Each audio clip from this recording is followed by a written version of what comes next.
High বন্ধুরা, আজ আবার নতুন একটি ভিডিও নিয়ে চলে এলাম তোমাদের মাঝে আড্ডা দিতে। আমি তো ভালো আছি, আর জানি আমার বন্ধুরাও ভালো আছে। আর এই বন্ধুদের ভালো মুহূর্তটাকে ভালো করার জন্য নিয়ে এলাম নতুন একটি রেসিপি। আজ আমি বানাতে চলেছি তন্দুরি রুটি আর কাবলি ছোলা।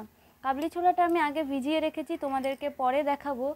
আর তন্দুরি রুটি বানাতে আমাকে তন্দুরি রুটি বানানোর জন্য আমাকে লাগবে, প্রথমেই হচ্ছে ময়দা লাগবে, তেল লাগবে, নুন লাগবে, হালকা একটু বেকিং সোডা লাগবে, আর পুরো জিনিসটাকেই টক দই দিয়ে মাখতে হবে। হালকা একটু চিনি লাগবে, আর লাগবে ডিম, আর সামান্য পরিমাণ একটু জল লাগবে, একদমই সামান্য পরিমাণ। চলো তাহলে শুরু করি। বন্ধুরা, তোমাদের সাথে আড্ডা দিতে দিতে আমি কিন্তু আমার কাজ শুরু করে দিয়েছি। তোমরা এরকম একটা সুস্বাদু রেসিপি বানিয়ে খেতে পারো, খুবই ভালো লাগবে। আর সবাইকে আমার বাড়িতে আমন্ত্রণ রইল, চলে আসতে পারো। প্রথমেই আমরা নিয়ে নিলাম আটা, তারপরে আমাদেরকে নিতে হবে খানিকটা টক দই। পুরোটাই আমরা টক দই, রিফাইন তেল আর আটাটাকে মাখবো। টক দই আর রিফাইন, দেখো আমরা আটা নিয়ে নিয়েছি আর দিয়ে দিয়েছি এতে টক দই। এবারে আমরা এতে দেব, জানো চিনি তো দিতেই হবে। পুরো হাতটা আমার আটা ভর্তি হয়ে গেছে। একটুখানি নুন দিয়ে দিলাম।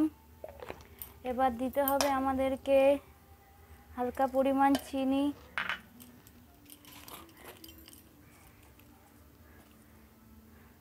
একটুখানি বেকিং সোডা দিয়ে দিলাম। আর এই পুরো জিনিসটাকে আমি তেল দিয়ে মাখবো, এবং মাখার শেষে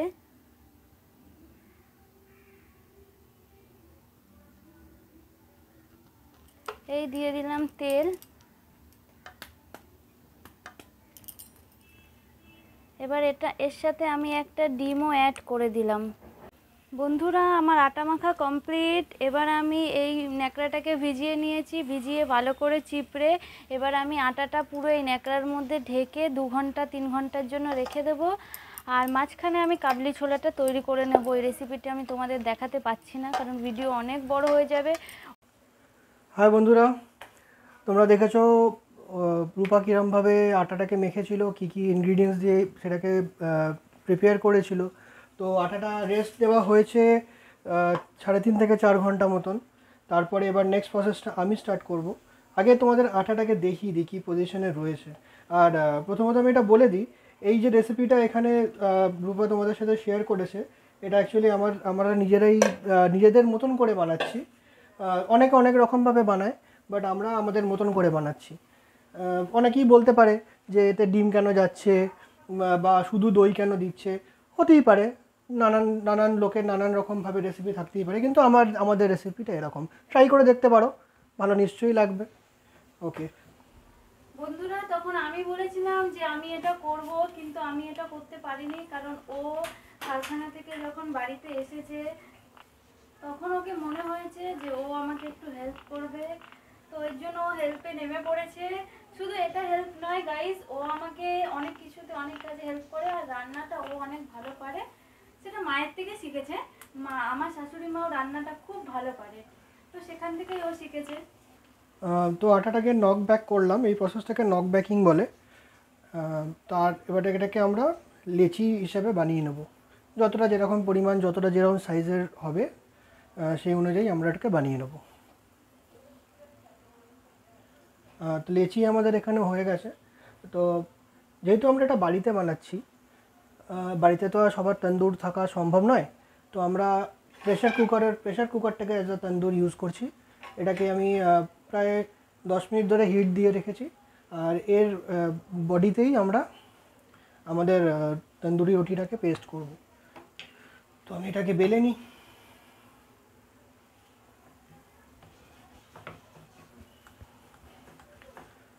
বেশি বড় সাইজের করিনি, দেখতেই পাচ্ছ, খুব একটা বড় সাইজের করিনি, এই সাইজের করেছি ছোটো ছোটো। একটু জল দিয়ে দিচ্ছি যাতে পেস্ট হয়ে যায়। আর আমি একটু কালো জিরে ইউজ করছি, দেখতে ভালো লাগে, টেস্টও ভালো লাগে এর মধ্যে। দিয়ে এটাকে এর মধ্যে আমরা লাগিয়ে দেবো। দিয়ে ছেড়ে দেবো গ্যাসে। ওকে, তো আমরা দুখানা তন্দুরি রুটি এর মধ্যে লাগিয়ে দিয়েছি, তোমরা দেখতেই পাচ্ছ। তো এবার এটাকে আমি ডাইরেক্ট হিট দেবো, তো এটাকে উল্টে দেবো জাস্ট এর উপরে দিয়ে কিছুক্ষণ রাখবো।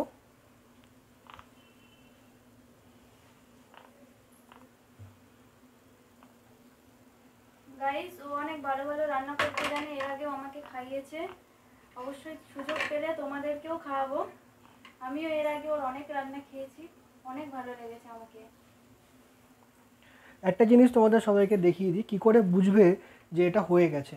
তোমরা দেখতেই পাচ্ছ এখানে এটার বডির সাথে লেগে রয়েছে। যখন এটা হয়ে যাবে তোমরা এটা দেখবে যে এটা ইজিলি এখান থেকে বেরিয়ে আসছে। এখন এটা বেরোচ্ছে না, এখনও বডি থেকে ছাড়ছে না, মানে এই জায়গাটা হয়নি। এর যখন এটা হয়ে যাবে এটা একটু, এই দেখো এটা হয়ে গেছে, মানে এটা বেরিয়ে আসলো। এটাকে আমরা বের করে নেব। তো আমাদের রুটিটা রেডি হয়ে গেছে। এবার এর ওপর আমরা বাটার অ্যাপ্লাই করব। বাটারটাকে একটু হিটের সামনে রেখেছি যাতে একটু গলে যায়, নয়তো বেশি শক্ত হয়ে গেলে না এটাকে ব্রাশ করা যায় না এটা দিয়ে। সো এরকম করে বাটার আমরা অ্যাপ্লাই করে দিলাম। আমি যেমন কালো জিরে ইউজ করেছি, তোমরা এখানে গার্লিক ইউজ করতে পারো, কোরিয়ান্ডার লিভস ইউজ করতে পারো, যার যেরকম ইচ্ছা। কাসুরি মেথি অনেকে ইউজ করে, নানান রকম টেস্ট ভালো লাগে। তো আমাদের তন্দুরি রুটি এখানে রেডি। এবার এটাকে আমরা যে ঘুগনিটা ছিল ওইটা দিয়ে আমরা সার্ভ করব। সো ঘুগনিটা এখানে রূপা সার্ভ করছে। ঘুগনিটা রেডি করা হয়ে গেছে, তন্দুরি রুটির সাথে এটা সার্ভ। এটাকে নানানভাবে গার্নিশ করা যায়, কোরিয়ান্ডার দিয়ে গার্নিশ করা যায়, একটু স্লাইসড জিঞ্জার দিয়ে সার্ভ করা যায়, দেখতে ভালো লাগে। আর যেহেতু আমরা বাড়িতে খাচ্ছি, ডিনারে খাচ্ছি, ওই জন্য বেশি কিছু আমি করিনি। তো কেমন লাগলো আমাদের এই ভিডিও আমাদেরকে কমেন্ট করে জানিও। এখানেই আমরা আজকের ভিডিওটা শেষ করব। আমাদের অনেক সাহায্যর দরকার তোমাদের কাছ থেকে। So please like, share, comment করবে আর অনেক অনেক করে ফলো করবে। আর আমার চ্যানেলটাকে প্রচুর প্রচুর পরিমাণে গাইস ফলো করো, প্রচুর পরিমাণে।